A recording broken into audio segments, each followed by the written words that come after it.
നമ്മള് ഇന്നലെ വൈകിട്ട് രാത്രി ഒരു 12 മണി കഴിഞ്ഞ് നമ്മള് കേറ്ററിങ്ങിന് പോയിട്ട് വരുന്ന വഴിയായിരുന്നു.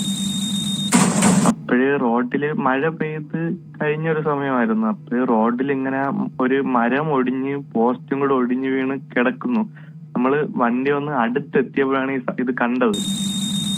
അപ്പോഴ് വണ്ടി വന്ന് ഇതിൽ ഇടിച്ച് നമ്മള് വലിയ സ്പീഡിലൊന്നും അല്ലായിരുന്നു.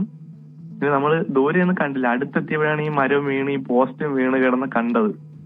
അപ്പോഴ് നമ്മൾ അതില് വന്ന് ഇടിച്ച് വീണ്. അപ്പോഴും നമ്മള് ബാക്കിൽ ഇരുന്ന രണ്ടുപേരും തെറിച്ചിങ്ങ് വീണ് നമ്മൾ എണിച്ചു പോയി ഇവനെ പിടിച്ചെണിപ്പിക്കാൻ ചെന്നത് നമ്മളെ ഷോക്ക് അടിച്ച്.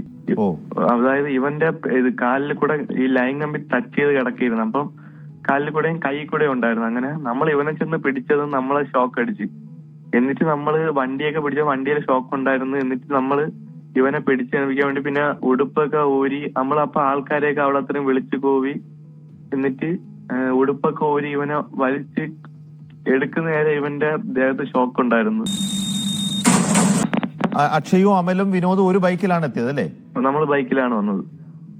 നിങ്ങൾ 4 പേര് നേരത്തെ ഒന്നിച്ചു വരികയായിരുന്നു, പിന്നീട് നിങ്ങൾ 3 പേര് ഒരു ബൈക്കിലായതാണ് കുറച്ചു മുമ്പ്? നമ്മള് പനവൂര് വരെ 4 പേര് 2 ബൈക്കിലായിട്ട് വന്നിട്ട് പനവൂരിന്ന് ജസ്റ്റ് ഇപ്പുറം വരെ 3 പേരും കൂടെ വരെയായിരുന്നു. നമ്മളെ വീട് ഒരിടത്താണ്.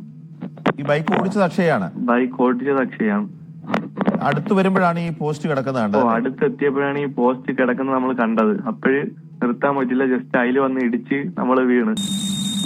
അതിലിടിച്ച് ബൈക്ക് മറിഞ്ഞു? അതിലിടിച്ച് ബൈക്ക് മറിഞ്ഞ് നിങ്ങൾ രണ്ടുപേരും തെറിച്ചു വീണു കുറച്ച് മാറി? നമ്മള് തോന ദൂരല്ല, അടുത്തായിട്ട് തന്നെ വീണത്. അപ്പോഴും നമ്മൾ ഇവനെ ചെന്ന് പിടിച്ചതും ഷോക്ക് അടിച്ച് ഇവന്റെ ദേഹത്ത് അപ്പൊ മൊത്തം ഷോക്ക് ഉണ്ടായിരുന്നു. അങ്ങനെ നമ്മള് പിന്നെ ഉടുപ്പൊക്കെ ഊരി. നിങ്ങൾ പിടിച്ചപ്പോ തന്നെ ഷോക്ക് അടിച്ചു? പിടിച്ചപ്പോ നമ്മളെയും കൂടെ ഷോക്ക് അടിച്ചായിരുന്നു. എന്നിട്ട് നമ്മള് അപ്പൊ ഒന്നും ചെയ്യാൻ പറ്റുന്നുണ്ട്. അവിടെ അത്രയും നാട്ടുകാരെയൊക്കെ വിളിച്ച് പോയി. എന്നിട്ട് നമ്മള് ഇട്ടുന്ന ഉടുപ്പും പാന്റൊക്കെ ഊരിയാണ് ഇവന്റെ ഷോൾഡറിൽ കൂടെ പാന്റൊക്കെ ഇട്ടാണ് ഇവനെ വലിച്ച് പുറത്തെടുത്തത്. അത്ര സമയം അവന് ഷോക്ക് ഏറ്റായിരുന്നു. അപ്പൊ അവന് ബോധമില്ലായിരുന്നു, ബോധമൊക്കെ പോയായിരുന്നു. അങ്ങനെ പിന്നെ നമ്മള് CPR ഒക്കെ കൊടുത്ത് അവിടുത്തെ ഒരു ചേട്ടന്റെ കാർ എടുത്ത് അങ്ങനെയാണ് നമ്മള് പനവൂര് ഹോസ്പിറ്റലിലോട്ട് കൊണ്ടുപോയത്. അക്ഷയുടെ കാല് ആ കമ്പിയിൽ തട്ടിയെന്ന് തോന്നുന്നല്ലേ? കാല് കമ്പിയിൽ ടച്ച് ഉണ്ടായിരുന്നു.